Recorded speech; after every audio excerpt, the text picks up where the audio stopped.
I do apologise in advance if I get things wrong, which has happened a lot so far. If I fall over, if I get interrupted by announcements, I'm afraid it's just the way that it goes on this channel.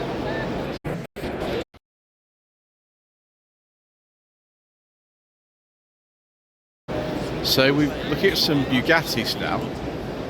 This is a 1925 Type 35. Amazing cars back in the day, the Bugattis. This one's 99 years old. We always do an excellent display at this show every year.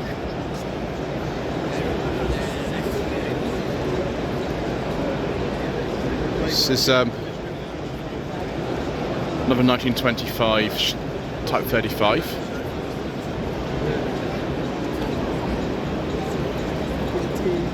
It's not very comfortable in there, viewers. Type 35T. It's another 1925.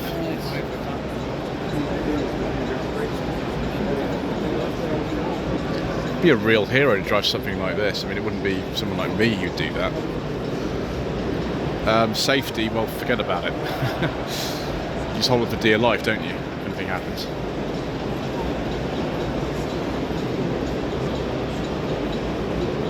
Which reminds me kind of, because of this era, sort of early aircraft engineering. Type 35A. This is a 1927. External handbrake there. Don't break the cable. Type 37A. This is a 1926.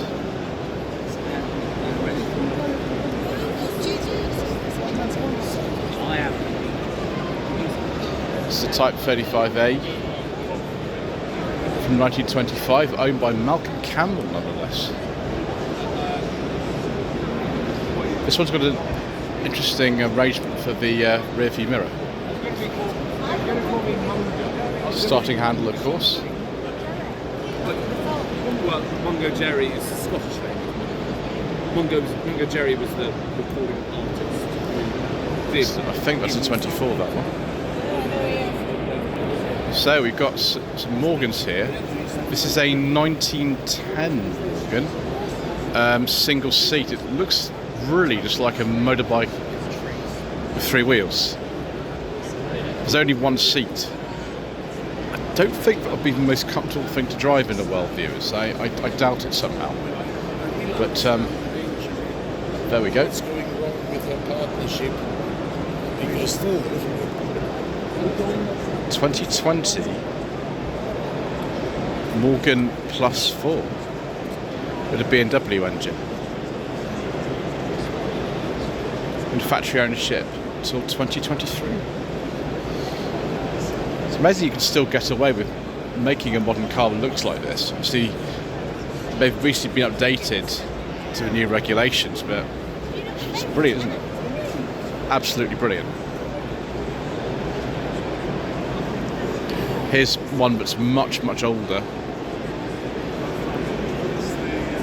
It's an early plus 8. This is a 1969. I bet that'll make a great noise, actually. Ooh, dark green with a cream leather interior. This is a 4-seater. Oh, right, okay. Interesting. Red 73, but exported to Switzerland. Yes, beige leather interior with wooden piping. Wonderful. Screw heads and things, but this says they've improved it. 4-seater one, excellent. Don't know how comfortable it would be in the back, but there we go. More beige leather interiors with wooden piping. Fantastic. It's a 2008 4-seater roadster with a 3-litre Duratec engine. Wonderful. It's out of the Mondeo, I think. And a 2010 R100 Roadster, special edition. think I've seen this one before actually, this particular car. Sort of biscuit interior really, I'd say. Yeah. 4.4 Sport for 2010 with the 1.6 Sigma CTEC SE engine. Then a Plus 8 drop-head coupe, automatic, from 1978. Got suicide doors on this as well. Fabulous. The Armstrong Siddeley Owners Club. Get another make from Britain that's vanished, sadly. What on earth is this? It's really odd one. Disc wheels. It looks like a Trojan or something, but it's not. It's an Armstrong Siddeley. Wow. 1923 Stoneleigh Chubby. I imagine Stoneleigh in Warwickshire it's named after. Which one of those is for? Oh, that's for gear lever. That's the handbrake. I imagine the accelerator's in the wrong place in one of these as well. You have to be quite chummy with everyone else to ride around in that, because they might be a bit scared. 101 years old. Then we've got something from the 30s. So 1933. 12 horsepower Armstrong Siddeley. Exported to Australia.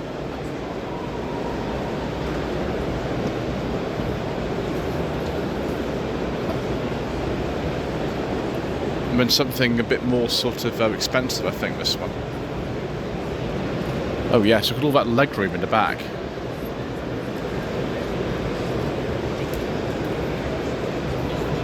Say 20 horsepower Armstrong Siddeley, 33 as well. And then the one I'm most familiar with, this is a Sapphire from 1955, a 346.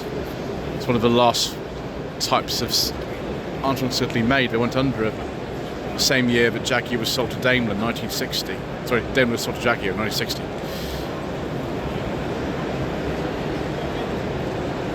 Ooh, beige leather interior with wooden piping. Oh my gosh, what's all that? Also, gear lever. Very, very, very sort of luxurious, exclusive car. And they're quite proud of the fact this is an automatic version, as you can see at the back there. Right, so got Honda S2000 Club here.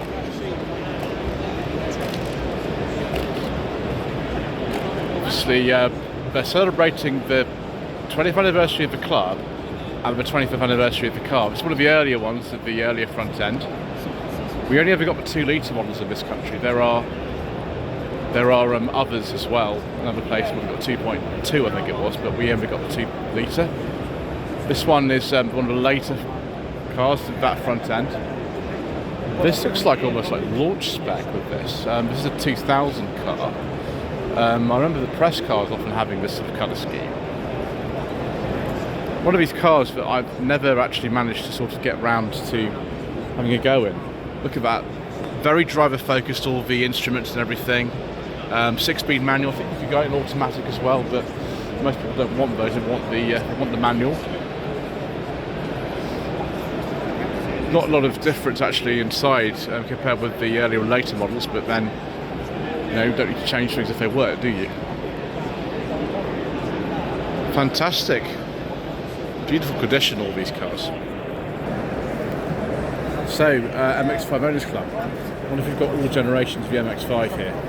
So, NA, this is a Unos, dark green with the biscuit leather interior, and also some wood and speakers and headrests. Yep, Nardi steering wheel and everything. I've driven a car similar to this. It was an automatic one actually. It was a 1992, I think the one I drove was.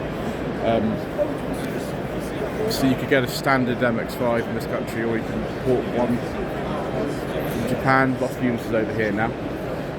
And then we've got a 2024 ND MX-5. I've actually recently reviewed one of these on my channel, but the video sank without a trace, which is a shame, because the one I drove was a 2018 1.5. It was pretty good actually. These are fantastic cars. Really, really good to drive. And I'm just hoping that they keep them in production a little bit longer.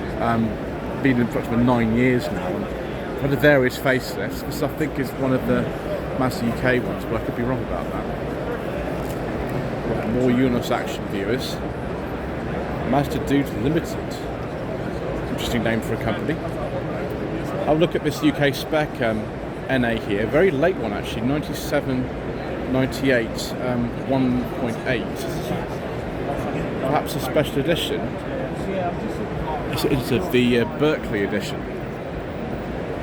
Bits of wooden things. And a Momo steering wheel. I think the really late ones of these have airbags. I think that's probably compulsory at some stage to have them, so maybe they fitted them, but that doesn't have one. And this has been very heavily modified, isn't it? Look at this. Wow. So we've got the Mazda B engine, but all sorts of exciting things happening there. The 94, 95 on an M. Go this way and have a look at this NB here.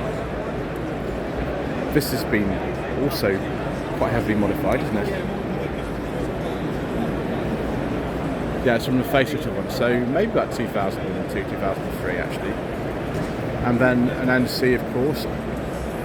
I actually prefer the NCs and the NDs to drive, and I know that sounds like sacrilege, but I just found the NA and the NB just sort of wobbled around quite a lot, which was a bit disconcerting.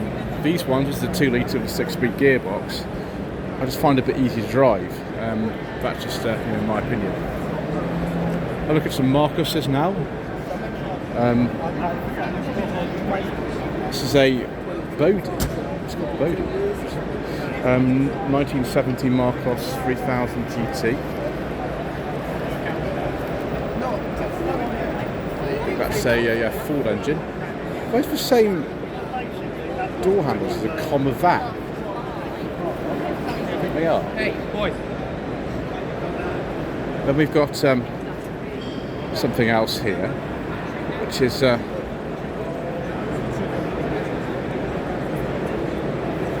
much newer one, though there's no information on that, which is a shame. We should keep going. One thing I find a bit disconcerting about these Marcuses is they're very low to the ground. Like, the car comes up to about sort of my waist, so trying to get in and out of that in a hurry would be a bit tricky. Q plates, of course, one of them were kit cars. 65 Marcus 1800, imagine that's engine out of an MGB. Very much sort of cohesive design. They kept them looking the same, didn't they? For years and years and years. Like a Morgan or something. And a Mantara, this I think would be from the 1990s. Yes, 1993. Excellent, I actually got that right for once. Looks good, doesn't it? So, the GT40 Enthusiasts Club. Wonder if we've got various kits here, or if there are any genuine GT40s. Actually, they probably wouldn't be here, would they? If they were genuine GT40s, they'd be far too expensive. These are expensive enough as they are.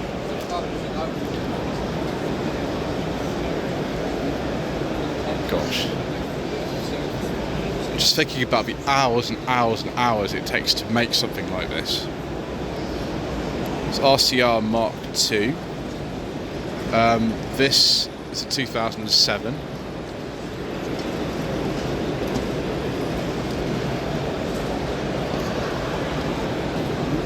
Then we've got another type of kit, I think this one here.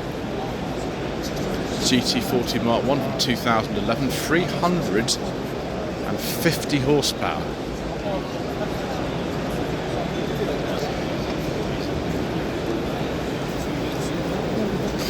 Where the door opens again. In a Marcos is low, but this is even lower, if anything. Jeremy Clarkson couldn't get into one of these back in the day in Top Gear, so Noel Edmonds had to drive it instead. It's a 1988, this one. Probably actually the right height to get in it, but you'd have to be quite a small person anyway to drive it.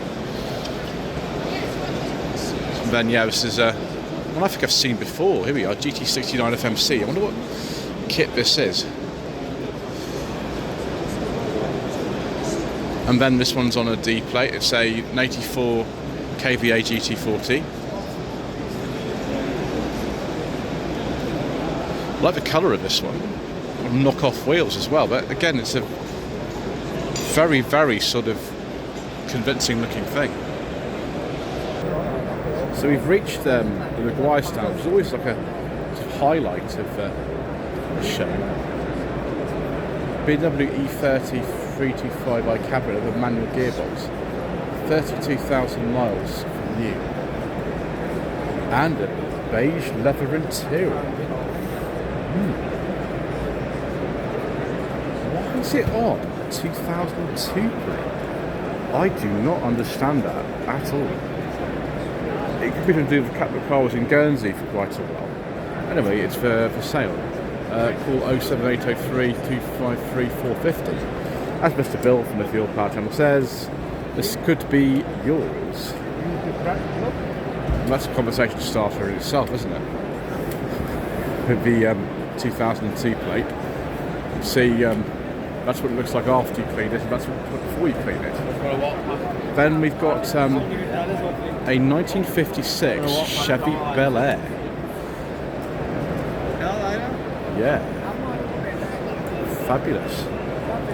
I think, though, personally, I prefer this Ford Cortina 1600E. It's worth, are you ready for this? £35,000. 6768 registration. It looks rather nice, I can give it that. It's probably one of the best in the country if it's £35,000.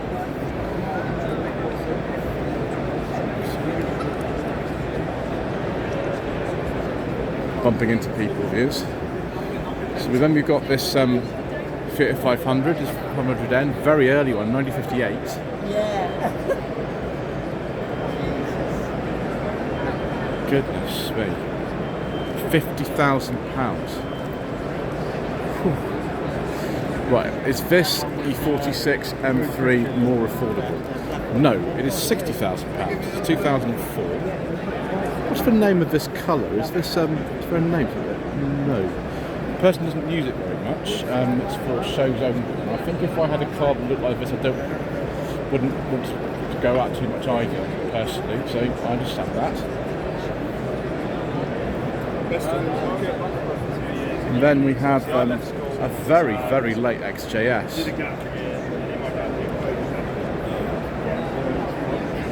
Yes, viewers, beige leather interior with wooden piping.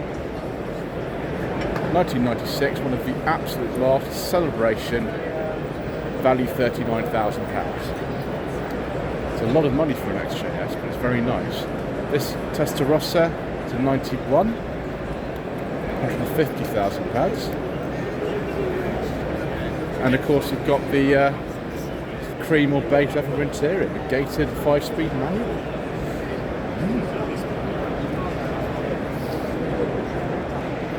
One thing I could never remember is what the base trim Mark 7 Minis were called.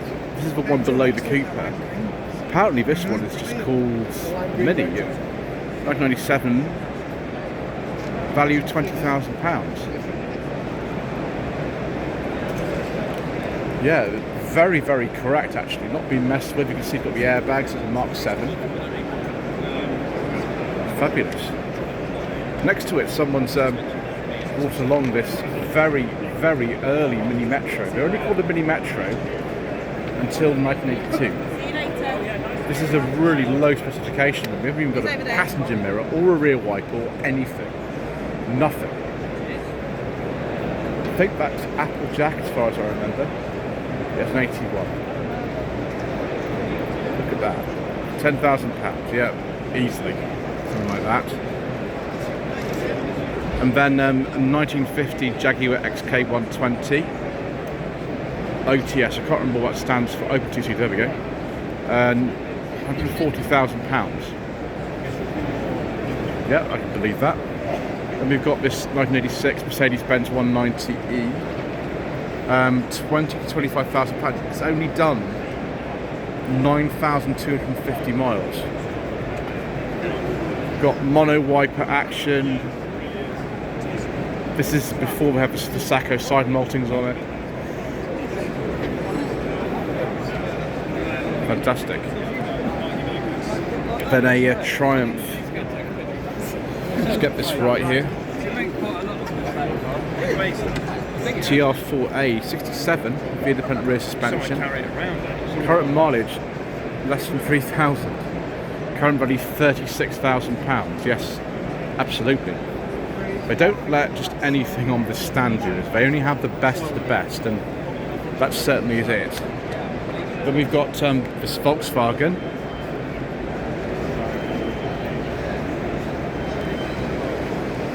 This is a 1958. It's a Westphalia Splitty. Then another evergreen classic, a Mark 1 Capri. 1600L. Pre-facelift one. This is a 72. Value with this is £18,000 to £20,000. And then a Unos. Value 10,000. 97. I think that's one of the cleanest NAs I've ever seen in my life. Fabulous. So in 1935, Austin 12.4. That does look really quite attractive, actually. Don't think I've ever seen one of these before. Then we have something very different, sort of fully customised. 5-litre V8. Factory 5 Racing 33 hot rod. In 2011. And then a Volvo 144 from 1972. And it's for sale. This is a facelifted car, you can tell by the door handles straight away. Call 07734 556 794. Mr. Bill from the Fuel Power Channel says this could be yours. I think if I were in an owners club meeting for the Volvo Owners Club that I'm part of, quite a few people would very much enjoy that. This 4.2 E-Type Series 1's had fuel injection fitted to it. I wonder if that will make it a bit easier to use, because normally you're on, was it 3 or 4 carbs on something like this.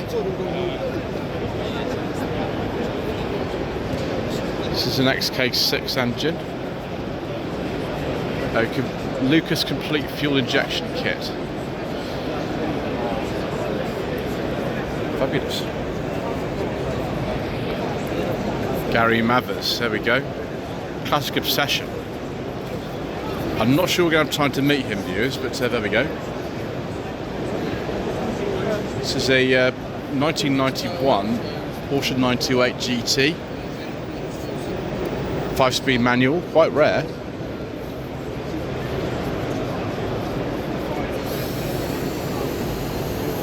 Very good. I'm not sure if I'd be able to get in the back to it. Actually, it doesn't look too bad, to be honest. Just a bit worried about my head clonking on the rear screen. Wow, viewers, the ultimate Bentley Mulsanne V8. Bonato green, Wolf Bonato.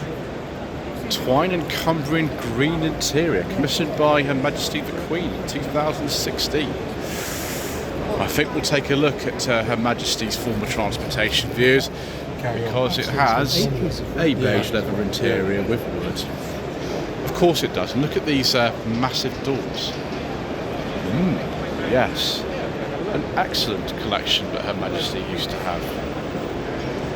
Another one here. Such a big car, this. Again, beige leather interior with wood and piping. And what year this one is? So 2017. This is standard length wheelbase.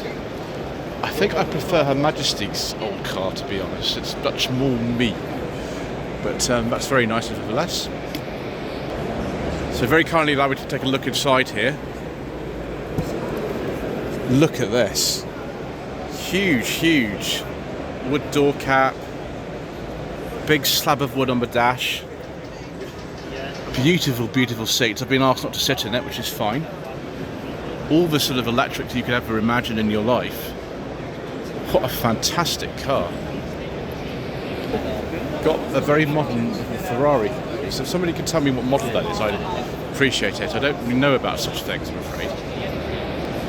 Very nice Healey 100 on the AH spares stand here.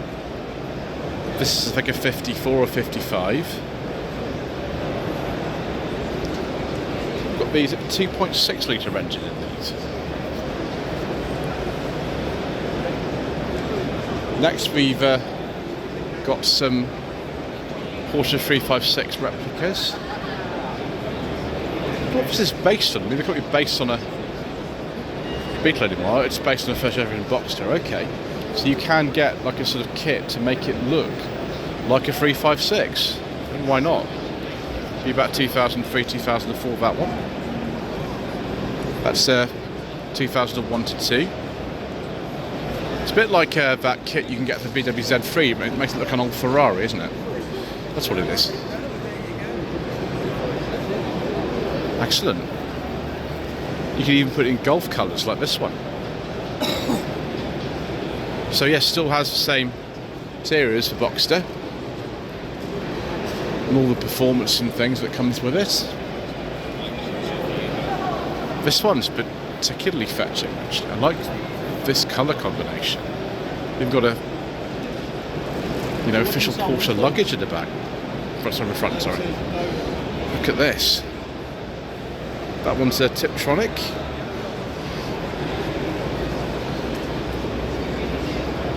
What would be that, like 40, 50,000 pounds? Something like that, maybe more, I don't know.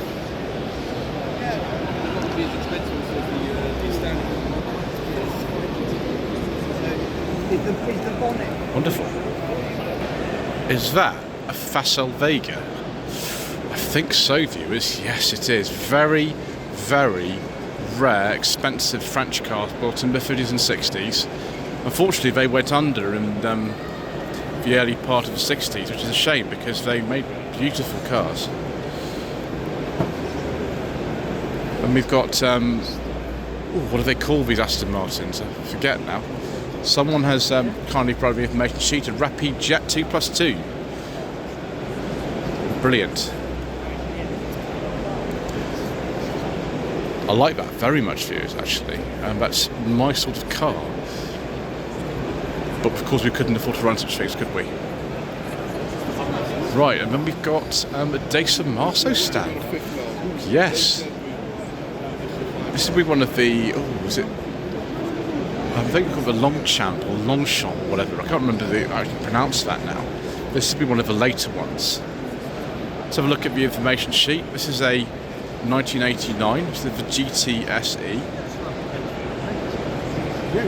Yeah, this will be one of the very last, actually. Production was similar, actually, to production life of the R107 Mercedes-Benz SL. Although much more expensive than one of those and much rarer. I don't think I've ever seen one of these before at all, ever. There we go. It's a Fiat rear lights, aren't they? Then a Pantera GTS. Someone's very kindly provided an information sheet so we can actually know what this is. 79, this one.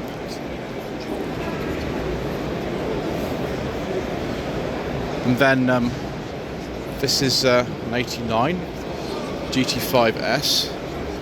This must be one of the later Panteras, I would imagine.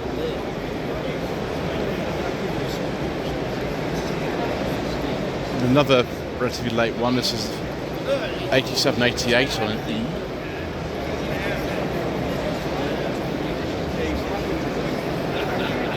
Got the sort of cream leather interior as well.